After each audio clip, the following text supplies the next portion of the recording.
20% mixing करण्याची असणारी permission ही काही वर्षापूर्वी त्या ठिकाणी देण्यात आली होती,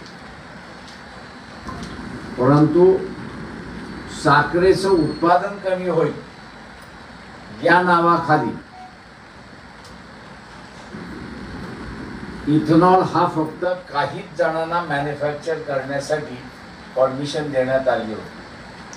त्या सगळ्याचा असणारं राजकारण आम्ही असणारा इचलकरंजीच्या प्रेस कॉन्फरन्स आणि जाहीर सभेमध्ये त्या ठिकाणी मांडल्यानंतर त्याचा परिणाम आता दिसायला लागला आहे. आणि ज्या प्रमाणात आम्हाला असणारा पाठिंबा हा विदर्भात आणि मराठवाड्यात सेकंड फेजमध्ये आणि फर्स्ट फेजमध्ये मिळाला आहे, त्याच पद्धतीचा असणारा पाठिंबा हा आम्हाला आता असणारा पश्चिम महाराष्ट्र, खानदेश याही भागामध्ये मिळतो अशी असणारी परिस्थिती आहे. आणि म्हणून सातारा जिल्ह्यामध्ये, एकट्या सातारा जिल्ह्यामध्ये 46,000 रिटायर्ड सोल्जर मतदार आहेत. त्या रिटायर्ड सोल्जर्सच्या सैनिक बोर्ड जे आहे त्यांनी असणारा बैठक घेऊन आपण असणारा एक सैनिक उभा करावा असं सगळं केल्यानंतरही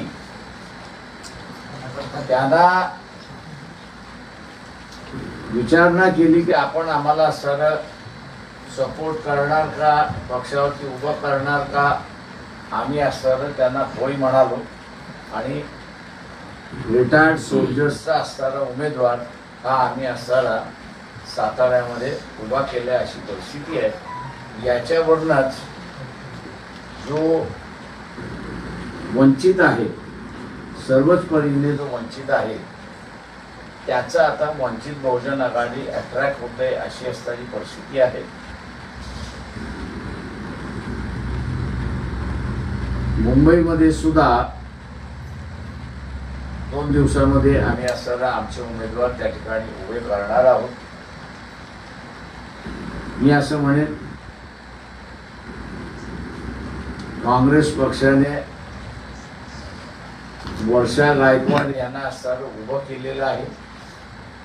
त्यांचा आमदारकीचा मतदारसंघ सोडून त्यांना उभं करण्यात आलेला आहे.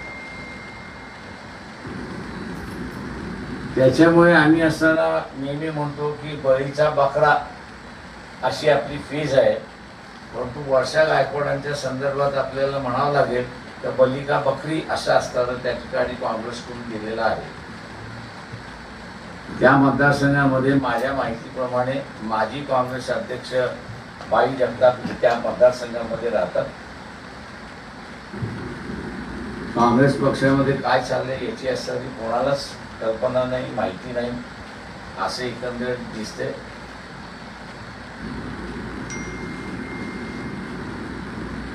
भाई जगताप सुद्धा त्या ठिकाणी निवडणूक लढवण्याच्या इच्छुक होते असे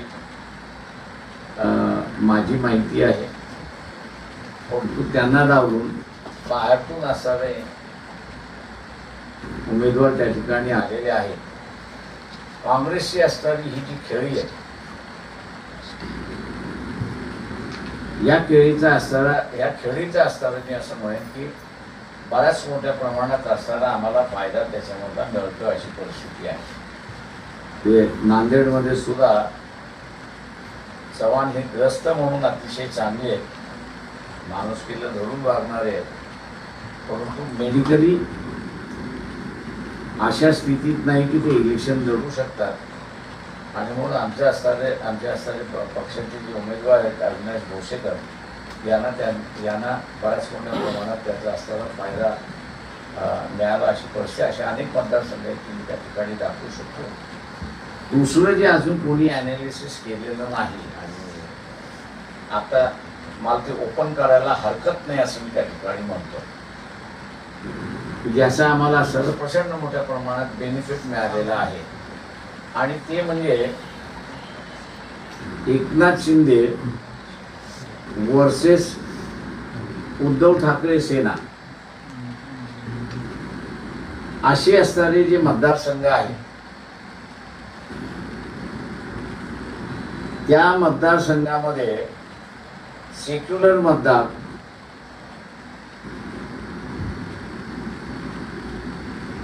आणि पहिल्या फेजमध्ये आणि सेकंड फेजमध्ये जे आम्ही पाहिलेलं आहे, काँग्रेस शिवसेनेच्या उमेदवाराचं काम करत नाहीये आणि शिवसेना काँग्रेसच्या उमेदवाराचं कामकाज करत नाही.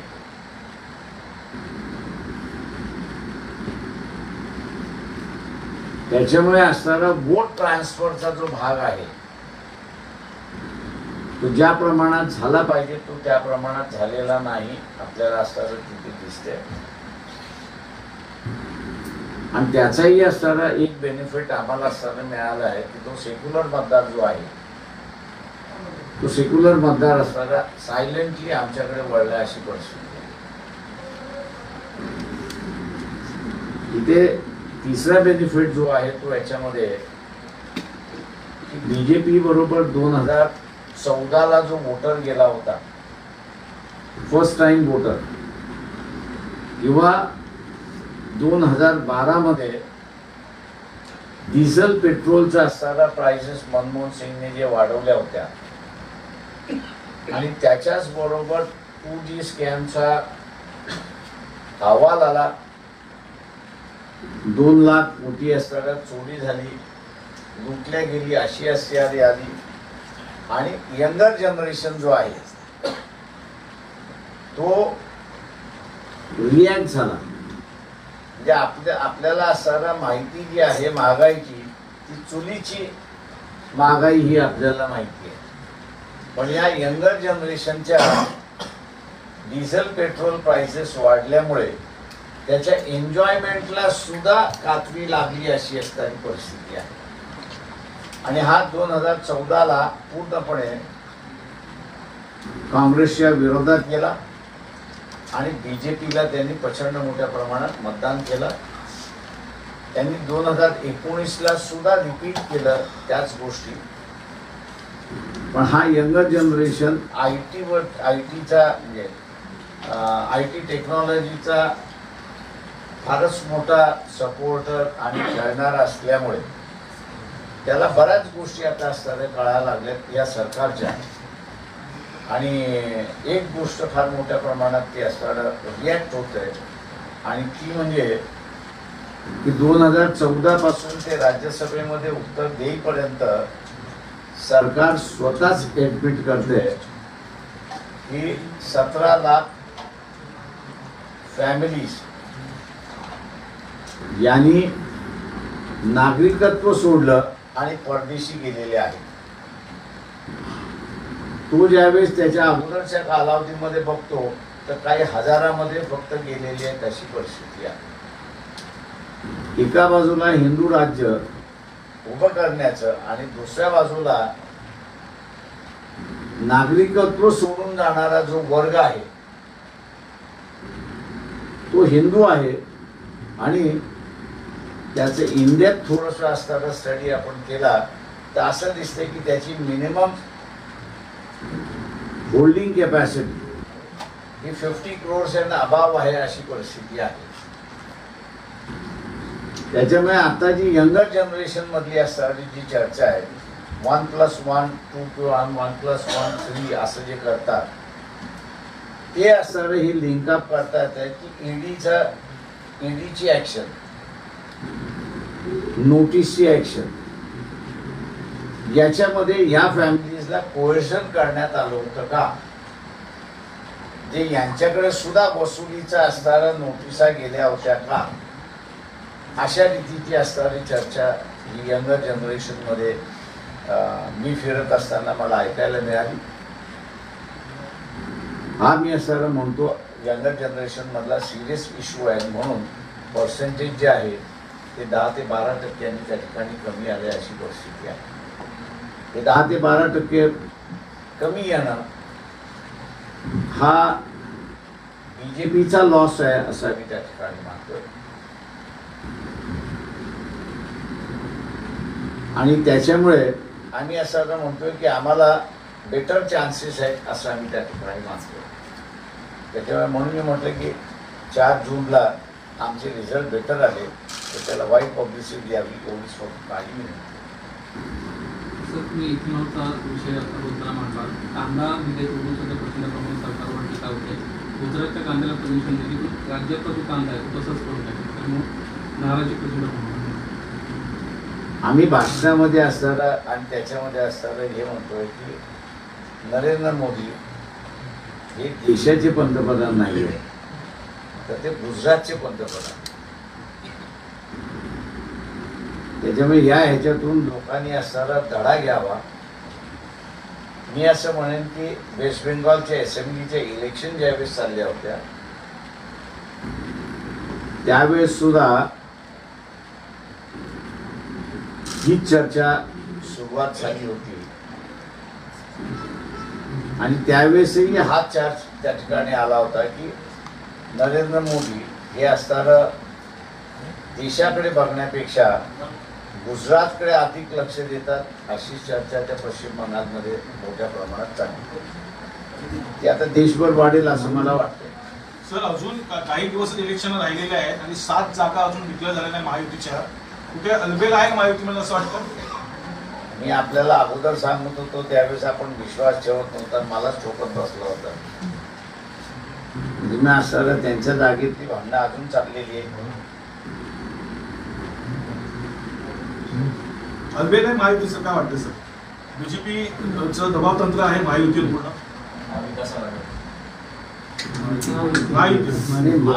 महायुतीमध्ये सुद्धा तेच चाललेलं आहे आणि काँग्रेसवाल्यांनी सुद्धा MBA मध्ये माघार घेतली म्हणून असताना मिटले असं आपल्याला दिसतंय. म्हणून मी आपल्याला म्हणालो की त्या दोघांचं भांडण आहे. म्हणजे सेनेचं काम बीजेपी करत नाही, सॉरी काँग्रेस करत नाही आणि काँग्रेसचं काम शिवसेना करत नाही अशी परिस्थिती. आम्ही असणारा ते मध्यंतरी असणारा एक भूमिका अशी घेतलेली आहे आणि काँग्रेस पक्षाचं एका बाजूला शिवसेना आणि दुसऱ्या बाजूला NCP यांनी सँडविच केलेलं आहे. तेव्हा काँग्रेसच्या कार्यकर्त्यांना आम्ही असणारं आवाहन करतोय की सप्टेंबरमध्ये विधानसभा आहे, सप्टेंबर-ऑक्टोबरमध्ये विधानसभा आहे. त्या विधानसभेमध्ये वंचित बहुजन आघाडी आणि काँग्रेस एकत्र लढू शकते. तेव्हा नाराजी जी आहे ती आपण काढा, पण वंचितला मदत करा असं आम्ही आवाहन करतो. राहिलं बीजेपीच्या आघाडीमधलं तर ते शेवटपर्यंत मिटेल असं मला वाटत नाहीये. 400+ हा फिगर असताना सगळेजण दबत होते, पण जे नवीन सर्वे आलेले आहेत त्या नव्या सर्वे रिपोर्टमध्ये बीजेपी 170च्या वरती जात नाहीये की जे मी अगोदरपासून सांगत आलो होतो. आणि त्याच्यामुळे एकनाथ शिंदे आणि अजित पवार यांनी आपल्याला जेवढ्या जागा जास्ती मिळून घेता येतील तेवढ्या घ्यायचं धोरण ठेवलेलं आहे. सर, निवडणुकीच्या तोंडावर 6 दिवसातून कांदा आयात केला जातो आणि त्याच्यामध्ये काय आहे?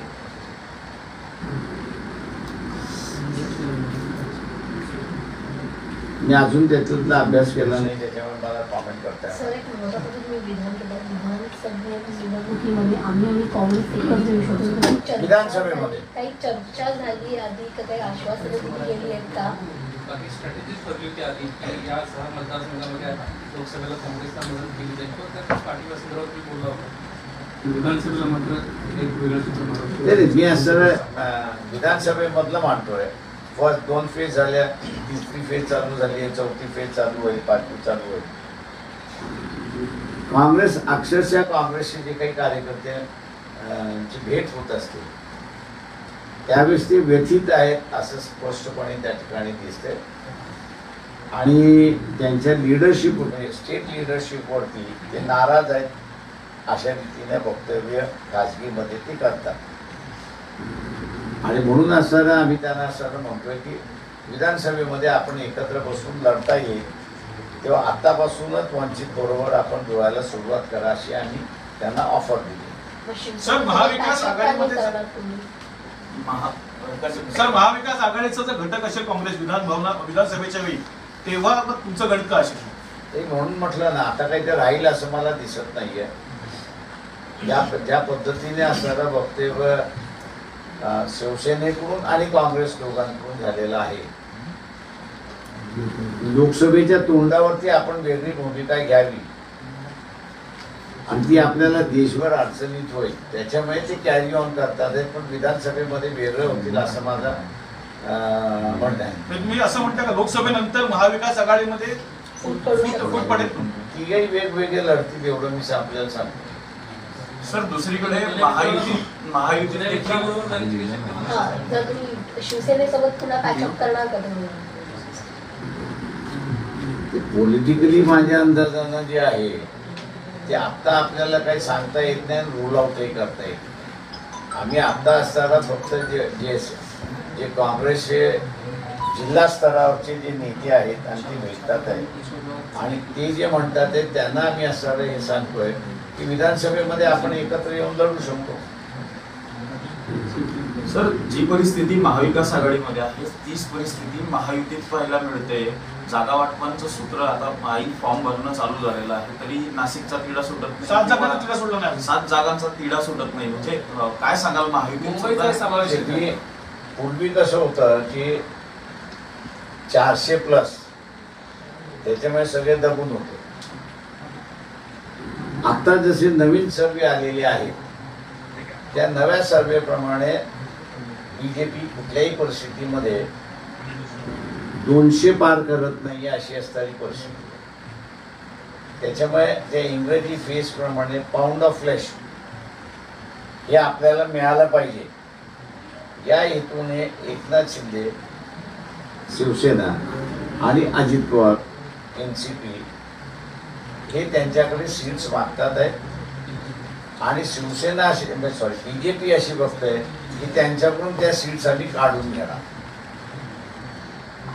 अशा वादामध्ये त्यांची चर्चा अडकली अशी परिस्थिती आहे.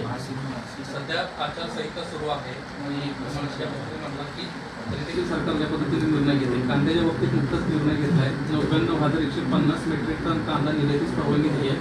6 देशांमध्ये कांदा जाणार आहे. 2 दिवस झाला त्यांना प्रचंड प्रमाणात टीका होत होती, केवळ गुजरातला त्यांना परमिशन दिली. मात्र नुकताच त्यांना आता निर्णय घेतला आहे 99,150 मेट्रिक टन कांद्याला निर्यातीस परवानगी दिली. माझं म्हणणं असं आहे की पहिल्यांदा ज्यावेळेस तुम्ही एका राज्याच्या व्यापाऱ्याला दिली याचाच अर्थ त्यांनी फॉरवर्ड ट्रेडिंग करून मोकळे झाले आणि ते फॉरवर्ड ट्रेडिंग करून मोकळं झाल्यानंतर तुम्ही उरलेल्या देशाला म्हणणार देणार असाल तर तुम्ही शिल्लक काहीच ठेवलेलं नाहीये. हा फक्त फसवण्याचा प्रकार आहे असं मी त्या ठिकाणी मानतो. काँग्रेस मुंबईमध्ये तुम्ही जागा लढवता असं म्हणताय, कोणत्या जागेवर इच्छुक आहे? वंचित आघाडी कोणती जागा लढवणार मुंबईमध्ये? सर 2 दिवस थांबा, मी सगळीच लिस्ट जाहीर करतो. मी आता मोकळा झालो त्याच्यामुळे जाहीर करतो. सर, काँग्रेस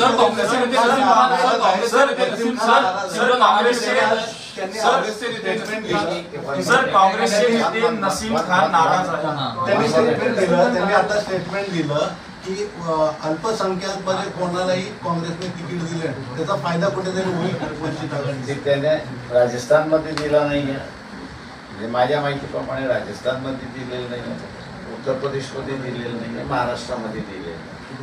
कर्नाटकाची लिस्ट अजून मी त्या ठिकाणी पाहिजे नाही, त्याच्यावर बोलू शकतो. मुसलमानांमध्ये काँग्रेसच्या ह्या रवैयाबद्दल नाराजी आलेली आहे. हे भाग आहे ह्याच्याबरोबर, पण त्याच्याच बरोबर मुस्लिम समाजाचा जो टार्गेट आहे तो BJP न येणं हा एक टार्गेट आहे. त्याच्यामुळे मुस्लिम समुदायाचं जे काही मी आता जे बघतोय 2 फेजेसमधल्या याच्यामध्ये जो कोणी हरवू शकेल त्याच्याबरोबर ॲटलिस्ट 50% चाललाय अशी परिस्थिती आहे. त्याच्यामुळे 50%नी ट्रेडिशनल काँग्रेस सोडली अशी परिस्थिती आहे. सर हाच विषय जो आहे ना तो काँग्रेसमध्ये देखील बघायला मिळतोय. नसीम खान यांनी काँग्रेसच्या स्टार प्रचारकचा राजीनामा दिला. एकीकडे पोषक वातावरण असताना वर्षा गायकवाडांच्या मतदारसंघात आता ते वेगळ्या भूमिकेमध्ये तर उमेदवारी करण्याची निश्चित केली जाते. तुमचा काही संपर्क होतोय का किंवा ते समाजवादी पार्टी किंवा वंचित या दोन पक्षाकडनं तर ते उमेदवारी लढू शकतात अशी चर्चा? नाही, मला नसीबगंज इलेक्शन लढेल असं मला वाटत नाही. लोकसभा लढेल असं मला वाटत नाही. तर का त्यांची पूर्ण तयारी असेंब्लीची होती. ऐन निवडणुकीच्या तोंडावरती स्टार प्रचारकचा काँग्रेसचा ते राजीनामा देत आहेत आणि काँग्रेसमधून बाहेर पडण्याची देखील शक्यता वर्तवली जाते.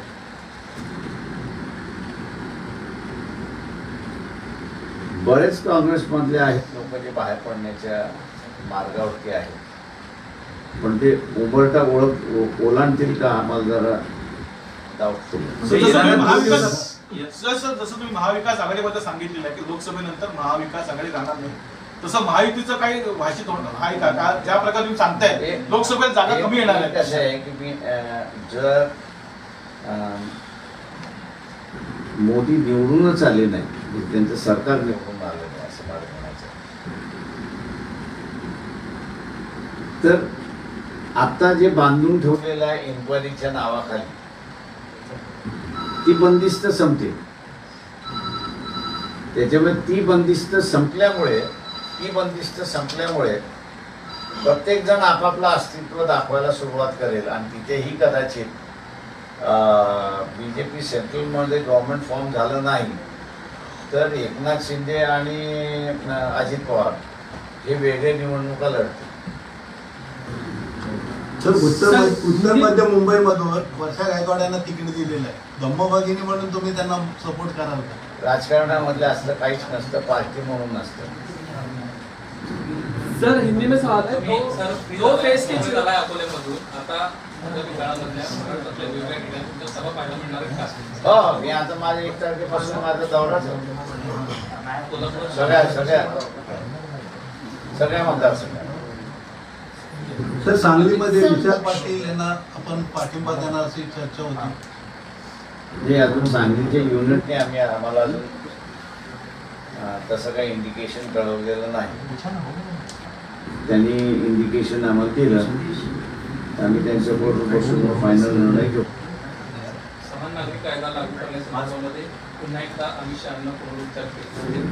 वंचित बहुजन आघाडीचा संदर्भात काय? बीजेपीने तो करूनच दाखवावा असं माझं म्हणणं आहे. आणि ते त्यांच्याच पायावरती धोंडा मारून घेतील असं मला वाटत नाही. समान नागरिक कायदा आला तर तो पार्लमेंटचा कायदा आहे आणि संविधानाने प्रत्येक याला धर्माला प्रोटेक्शन दिलेलं आहे. त्यांच्या पर्सनल लॉला प्रोटेक्शन दिलेलं आहे. अट एवढीच आहे की तुमचे पर्सनल लॉ आणि कॉन्स्टिट्यूशनल प्रोव्हिजन्स याच्यामधला टकराव जो आहे तो टकराव तुम्ही अवॉइड केला पाहिजे किंवा त्या पद्धतीने तुम्ही मोल्ड केला पाहिजे अशी परिस्थिती आहे. तेव्हा कॉमन सिव्हिल कोड हा ख्रिश्चन, मुस्लिम, जैन, शीख, बुद्धिस्ट आणि हिंदू या ह्याच्यापैकी जे ऐच्छिक म्हणतील की आम्हाला लागून घ्यायचं आहे त्यांनाच तो लागू होईल. ज्यांनी असं म्हटलं की नाही आम्ही आमच्याच ह्याच्यामध्ये राहू त्यांना तुम्ही फोर्स करू शकणार नाही. त्याच्यामुळे आम्ही असं म्हणतोय की कॉमन सिव्हिल कोड हा जर अंमलबजावणी झाली तर लॉस हा बिगेस्ट लॉस तर RSSचा आहे. त्याच्यामुळे माझं चॅलेंज आहे की त्यांनी असं करूनच दाखवा.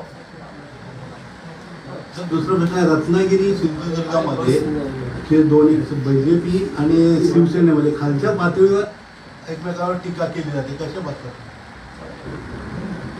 मुंबईत असताना टीका होतो ती खालच्या पातळीवरती टीका होणार नाही. सर हिंदी में सवाल है. त्याच्यामुळे आम्ही असं लोकांना आम्ही म्हणतोय की काका जोशी आम्ही असं उभे केलेले आहेत. शिक्षक पेशामधले आहेत त्यांचं स्वतःचं असणारं एक फार चांगलं आंदोलन तिथे असलेलं करतात. पटशाही भिक्षुकशाही गावागावातून निर्माण करण्याचं त्यांचं असलेलं कार्य गेली 10 वर्ष ते कार्य करतात. किंवा लोकांनी विधायक कार्य करणाऱ्या काका जोशी यांना स्वीकारावा असं मी तिथे आवाहन करतो. सर हिंदी में सर 2 फेज के चुनाव हो चुके हैं, वोटिंग हो चुका है, किस तरह के नतीजे आप एक्सपेक्ट करते हैं, किस तरह का माहौल आप देखते हैं 2 फेज के? मैं सिर्फ इतना कहूँगा कि जो ग्राउंड रियलिटी है उस ग्राउंड रियलिटी को नज़रअंदाज किया जा रहा है. जैसे कि चंद्रपुर की अगर बात कहूँ, मैडम धानोकर इनका जो स्टेटमेंट था कि कुंबियों के अलावा किसी को सत्ता में नहीं होना चाहिए, ये स्टेटमेंट नॉन कुंबियों में अच्छा गया है ऐसा मैं नहीं समझता. बीजेपी के जो कैंडिडेट है वहाँ पर उनका एक बहुत गंदा बयान आया कांग्रेस के बारे में कि ये अपने बेटी बेटियों को जो है इकट्ठा सुलाते हैं. इसका भी मैं समझता हूँ कि वहाँ के लोगों ने काफ़ी बड़ा रिसेंटमेंट किया और एक साफ सुथरी उम्मीदवार चाहिए हमको. ऐसे भी वहाँ पे चर्चा हुई कि जिसको इग्नोर किया है, मैं ये कहना चाहता हूँ. जहाँ तक गढ़चिरौली की बात है, गढ़चिरौली में एक आदिवासी और ओबीसी संगठनों में काफ़ी दिनों से एक संघर्ष चल रहा है और वो संघर्ष ये है कि आदिवासी डिस्ट्रिक्ट होने की वजह से ओबीसी को जो 27% आरक्षण मिलना चाहिए वो ना मिलते हुए उनको सिर्फ 17% आरक्षण मिल रहा है और उसके ऊपर उनकी नाराज़गी है. और आदिवासी जो है वो ये कह रहा है कि आदिवासी डिस्ट्रिक्ट होने से हमको जो 15% का जो आरक्षण अभी 17% का जो आरक्षण मिलना चाहिए वो वैसे कि वैसे बरकरार रहना चाहिए. ओबीसी संगठनों ने कांग्रेस के उम्मीदवार को समर्थन दिया है और इसलिए ओबीसी जो है आदिवासी जो है वो एक साइड चले गए. ऐसी वहाँ पर गोंड है, प्रधान है, माड़िया, बड़ा माड़िया, छोटा माड़िया है, हलवा है, ये सभी जो है वो एक साइड चले गए हैं क्योंकि अपने को ये परसेंटेज के ऊपर का मामला उनका है. इसलिए वहाँ पर भी नतीजा क्या होगा यह बताना मुश्किल है. तो ऐसे में कहूँगा कि जो लोकल इशू नेशनल इशू ना होने की वजह से लोकल इशू जो है वो बड़े पैमाने पर वहाँ पर उभर चुके हैं और इसलिए इन फैक्टर्स को देखते हुए मैं ये कहूँगा कि आश्चर्यजनक रिजल्ट आएंगे. ऐसी एक परिस्थिति हम लोग को दिखाई दी. सर सत्ताधारी केंद्र में सत्ताधारी बीजेपी के विरोध में मतदान हो रहा है, आपको लगता है कि अब कितनी सीट तक आके सिमट सकती है बीजेपी या पूरा अलायंस? कि अभी तो कहना मुश्किल है, लेकिन एक बात और चली है कि जिसको मैं दोहराना चाह रहा हूँ वो ये है कि एनसीपी हो, कांग्रेस हो, शिवसेना हो या बीजेपी हो, इन्होंने किसी भी जगह ओबीसी के उम्मीदवार दिए नहीं. एक बात. दूसरी बात यह है कि जो इस गुट के मतलब महाविकास आघाड़ी के जो उम्मीदवार है और बीजेपी के गठबंधन के उम्मीदवार है, ये रिश्तेदारों के रिश्तेदारी के उम्मीदवार है ऐसे दिखाई दे रहे हैं. हम लोग कोशिश कर रहे हैं कि उनके रिश्ते निकालने की और उस पर एक स्टेटमेंट निकालने की बात वहाँ पे चली है कि ये घरेलू मामला है. सत्ता चाहे बीजेपी में जाए या सत्ता कांग्रेस की आघाड़ी में जाए, एक ही परिवार में सत्ता जा रही है कि जिसका एक निचले स्तर पर काफ़ी बड़ा रिसेंटमेंट है और ये रिसेंटमेंट जो है वर्क कर रहा है ऐसा हम लोग को दिखाई दे रहा है. सर आपको लगता है साइलेंट वर्क कर रहा है और लोग जब पूछते हैं तो उसको एक बताता है लेकिन उसने किया दूसरा, ऐसा हम लोग को जानकारी है. सर 2 फेज के मतदान के बाद भी लगता है कि बीजेपी का 400 पार का नारा काम कर रहा है? कितने तक मैं पहले भी कह रहा था कि ये 170 के ऊपर नहीं जाएंगे। आज भी उस दावा मैं कर रहा हूँ कि ये सरकार बना नहीं पाएंगे, ऐसी परिस्थिति है। जिस तरह से आपने देखा महाराष्ट्र में इलेक्शन जब तक घोषित नहीं हो रहा था तब बीजेपी में था। जैसे इलेक्शन घोषित हुआ वैसे लोग जो है वो अपनी बातें खुल के कहने लगे और बीजेपी से हटने लगे। ऐसी परिस्थिति, ये परिस्थिति पूरी देश में थी।